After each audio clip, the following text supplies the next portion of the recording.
안녕하세요. 진태산입니다. 중국의 현재 경제를 이야기하면 많은 사람들이 고개를 저을 수밖에 없습니다.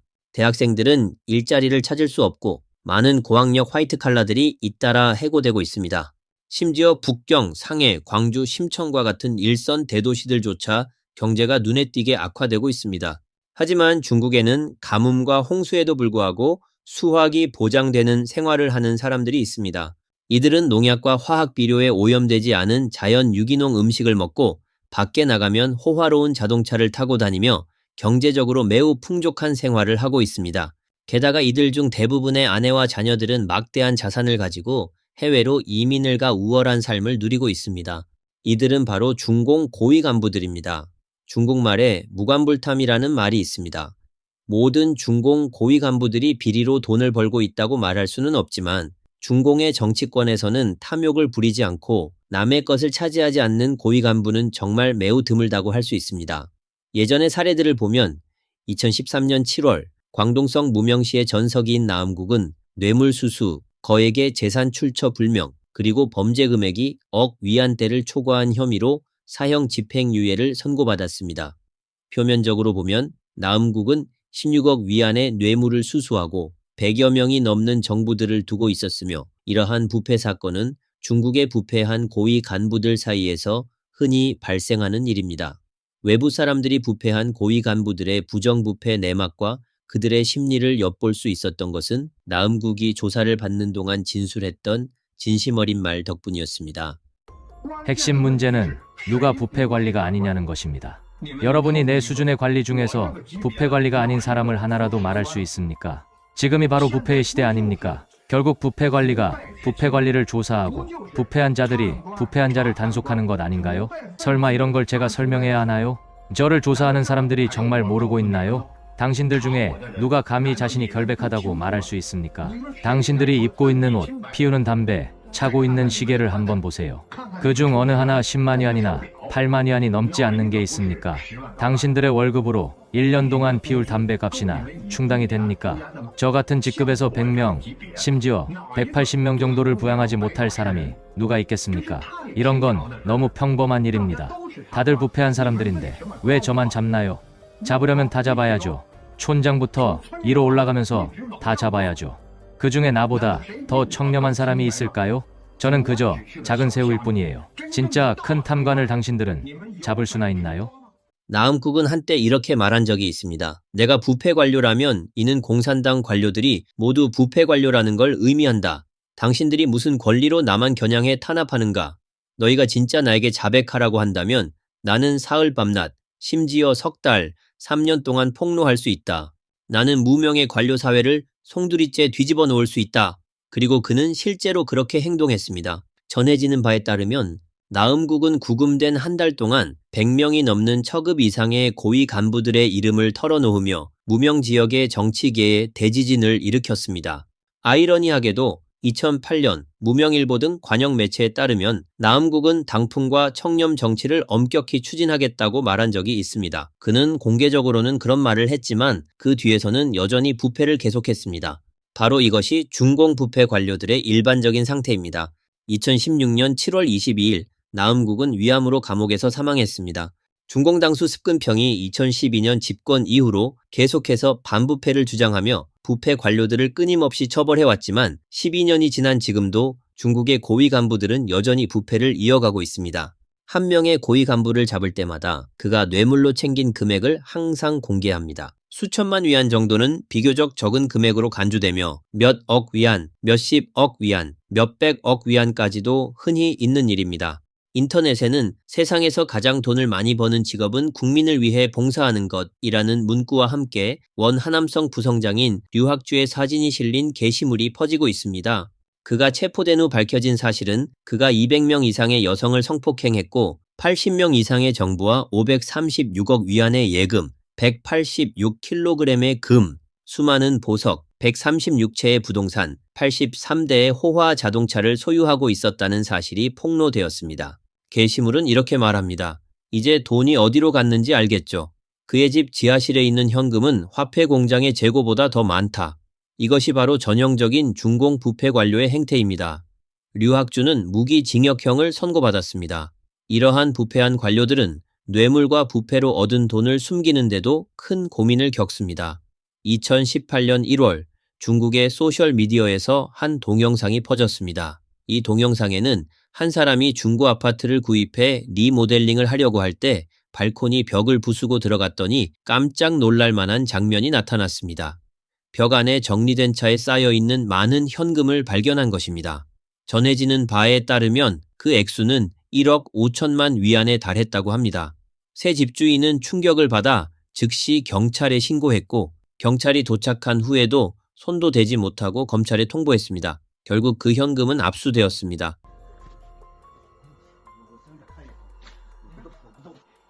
이 큰 그림은 세상에 별일 다 있네. 정말 놀랍네요.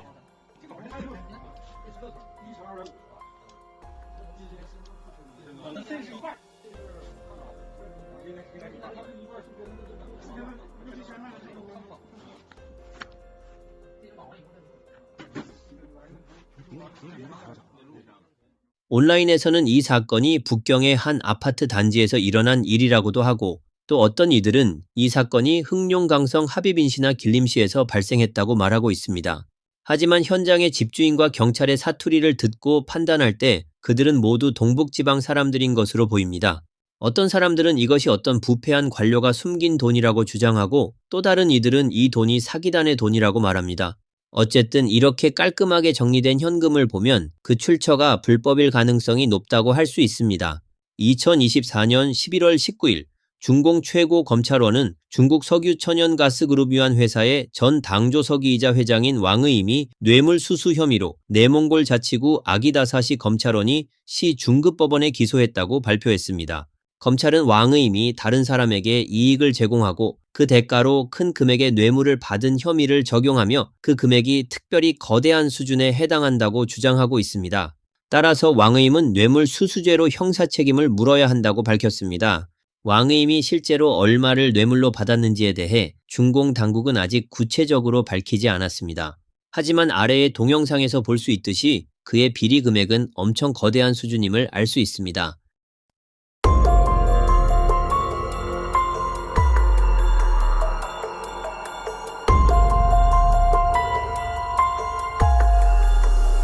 영상 자막에 따르면 왕의임의 별장지에는 1000m가 넘는 길이의 창고가 발견되었고 그곳에는 정리된 현금 더미가 쌓여 있었다고 합니다.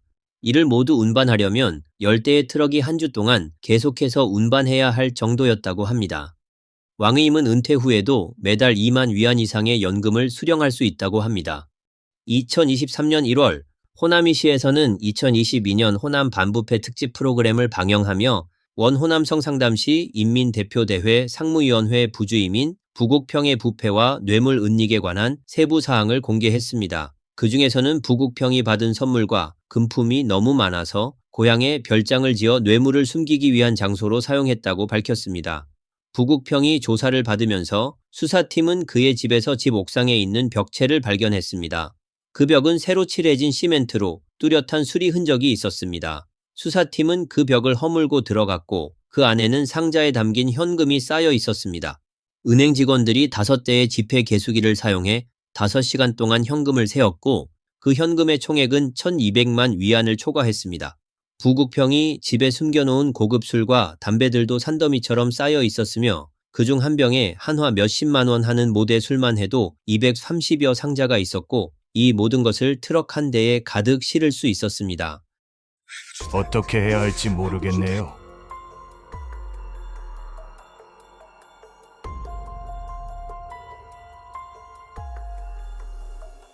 이 블로거는 부패한 관료들이 돈을 숨기기 위해 고안한 여러 가지 방법을 소개했습니다. 구주시의 전 서기인 강준파는 받은 금괴와 금먹거리 같은 귀중품을 모두 닭, 오리, 물고기 배속에 숨긴 뒤 그것을 부엌의 냉동고에 넣어 얼려두었습니다. 장수성건설청의 전 청장인 서기호는 받은 뇌물을 비닐로 싸고 여러 겹으로 묶어서 방수 처리를 한 뒤 고향 화장실의 오물구덩이나 마당의 나무 구멍, 풀에 덮인 아궁이에 숨겼습니다. 그는 또한 논밭에 구덩이를 파고 뭉쳐놓은 돈을 묻었으며 심지어 지붕의 기와를 뜯어내고 그 밑에 돈 뭉치를 넣은 후 다시 위장까지 했습니다.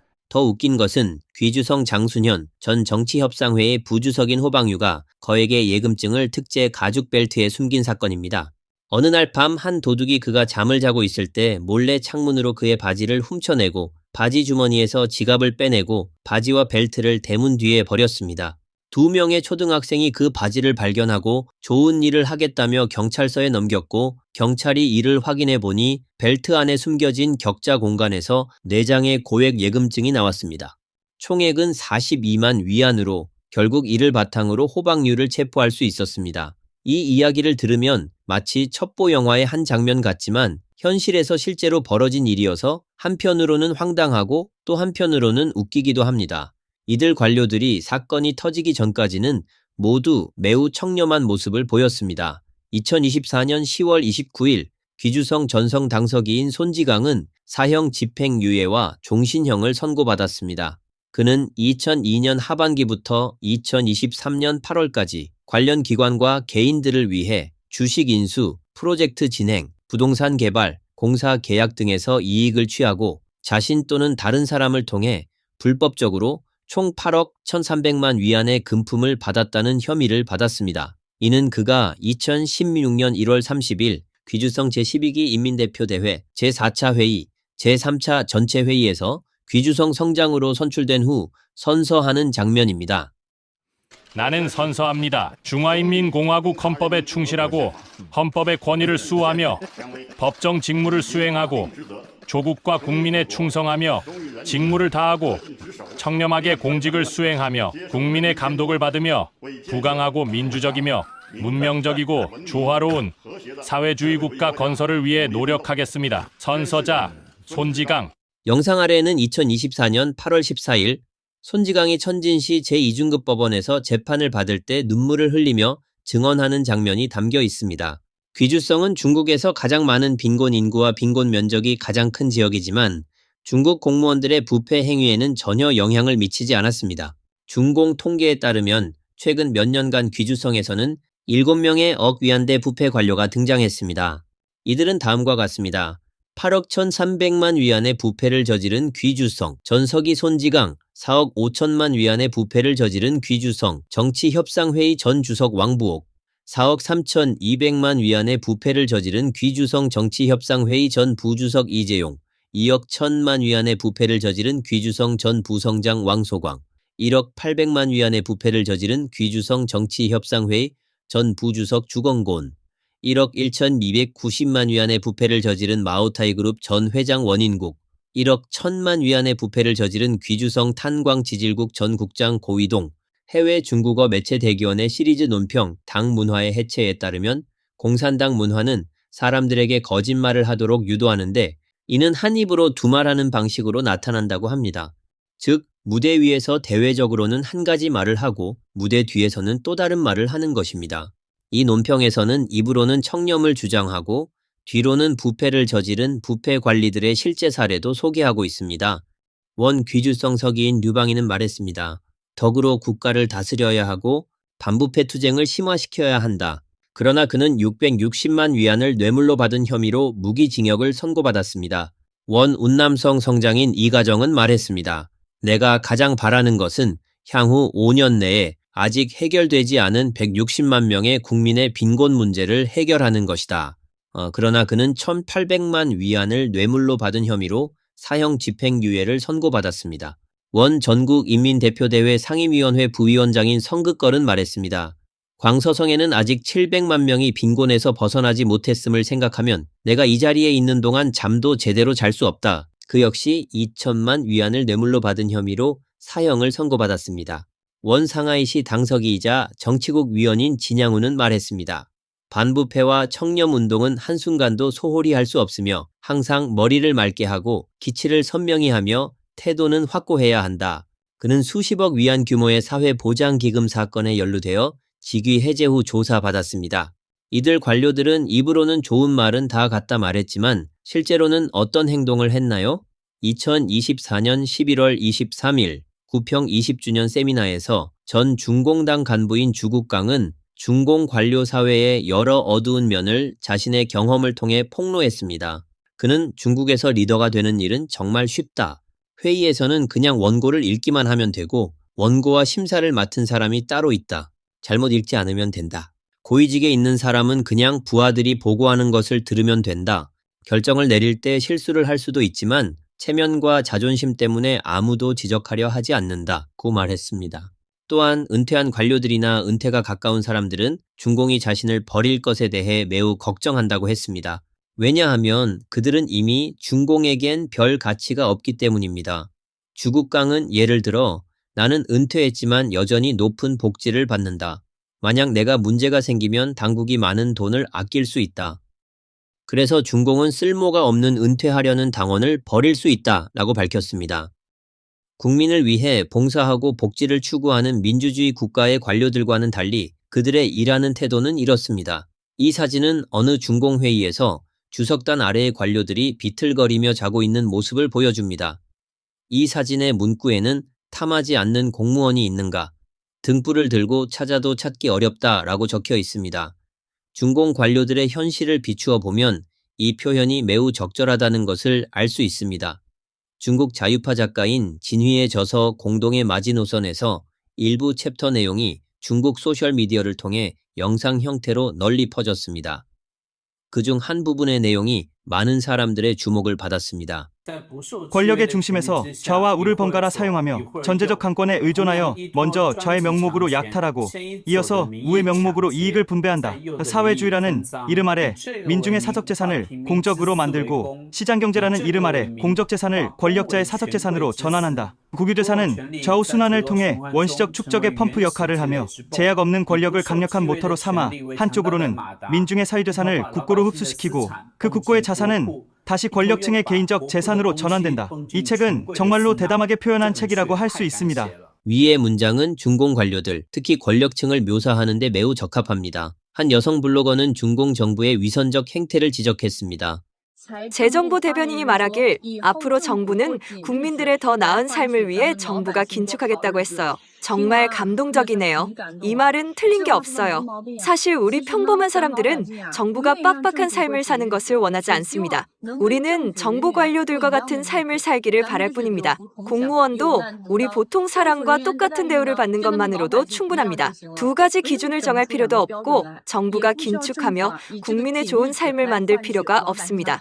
준공 정부의 통치 아래 권력자들과 부패한 공직자들이 사적으로 재산을 축적하는 과정에서 일반 대중은 어떤 삶을 살까요? 우리는 한 푼 한 푼 열심히 벌지만 그들은 1억 위안씩 탐욕스럽게 챙기며 우리에게 말하죠. 항상 근면해야 부자가 될 수 있다는 것을 기억해야 한다고.